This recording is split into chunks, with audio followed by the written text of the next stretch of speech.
This gun tech review has been brought to you in part by Main Irish Airsoft. Right, when you have all your screws out, hold it like that, press down on the cylinder, put a screwdriver in the back and press down on the spring guide and then lift the casing off like so. Basically, it'll stop spring guide from going flying across the room and then it's gone. Yeah.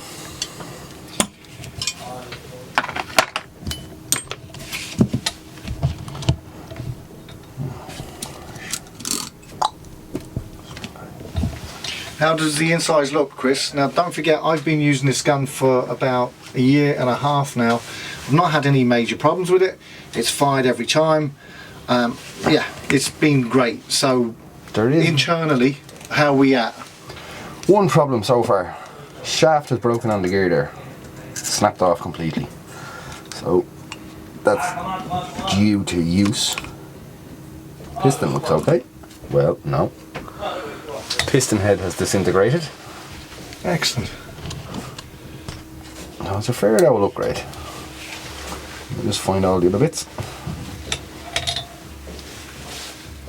So either way, this gun was going to need a service soon. Service or complete rebuild, more or less, near enough.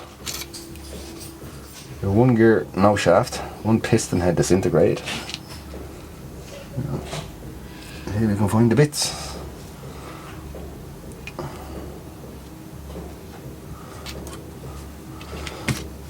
Yeah, flat.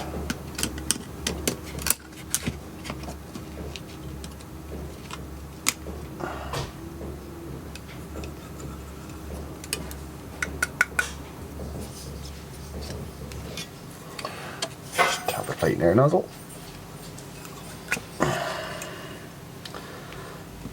Smashed piston head.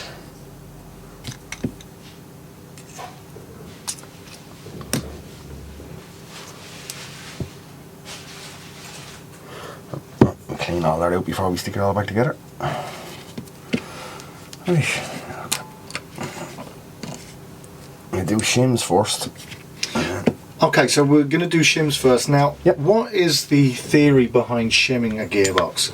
Now, a lot of people don't understand and are a bit afraid to ask these kind of questions because they feel that they're being a bit noobish or they should at least know the answers. Yep. So they shy away from actually asking anyone why they would have to shim a gearbox. So, Shimming basically prevents gears from rubbing off the casing, wearing off each other. You can see this one here. I don't know if you can actually see that. The little marks on it there, whereas the sector gear has been lying on top and running off it. So that would have been shimmed a little bit too tight maybe. Probably go for a little thicker shim to raise the gear up. A bit more of a gap between the two of them. And if it's too tight, it can cause motor to overheat, drain your battery a lot quicker, and general all sorts of nastiness. Now I'm going to remove the trigger switch as well.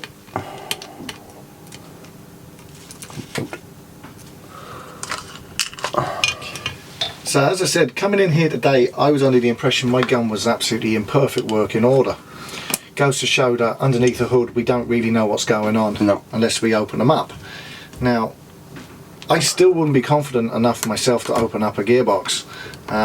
Although in fairness, looking at what Chris is doing, it does seem fairly straightforward. But it's when you run into problems with the bits and pieces of where they go and where they don't go, and you're unsure of yourself, that's when major problems start to happen.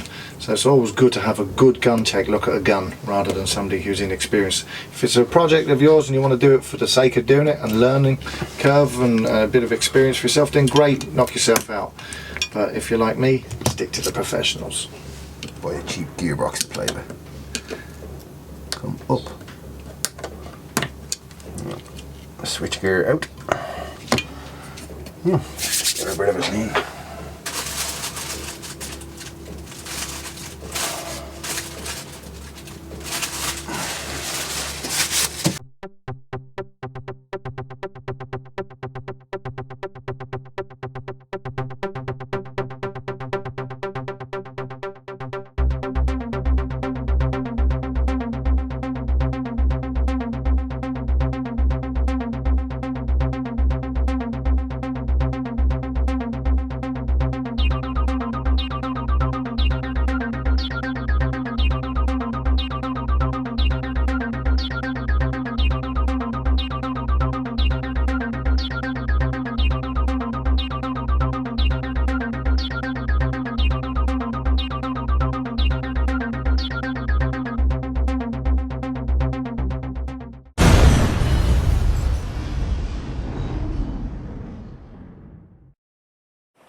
this is just and just to give you an example of some of the things we have to put up with in regards to warranty issues with guns and so forth.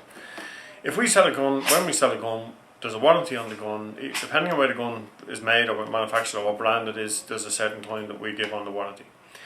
The one thing we always tell the customer is do not attempt to repair, maintain, open or do anything with the gun if you're not sure, if you don't know what you're doing.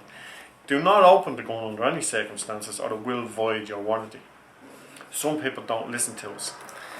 This particular package came into us through the post with a letter inside saying, can you please replace this gun under warranty? The gun it's a G36C. It has obviously been stripped and painted with Tipex, probably during the bad snow period, for camouflage I'd imagine, but no other reason. It's been stripped out completely. I'm surprised the gearbox itself hasn't been opened. I don't know why it was stripped to this extreme, but why there's even rubbish paper bags in here, bits and pieces of screws. I don't know what, I imagine that's probably the magazine, and that's probably in bits as well because it's wrapped up. But this is what we have to put up with. And I can most definitely assure you this gun will not be replaced under warranty because it has been abused as far as we're concerned.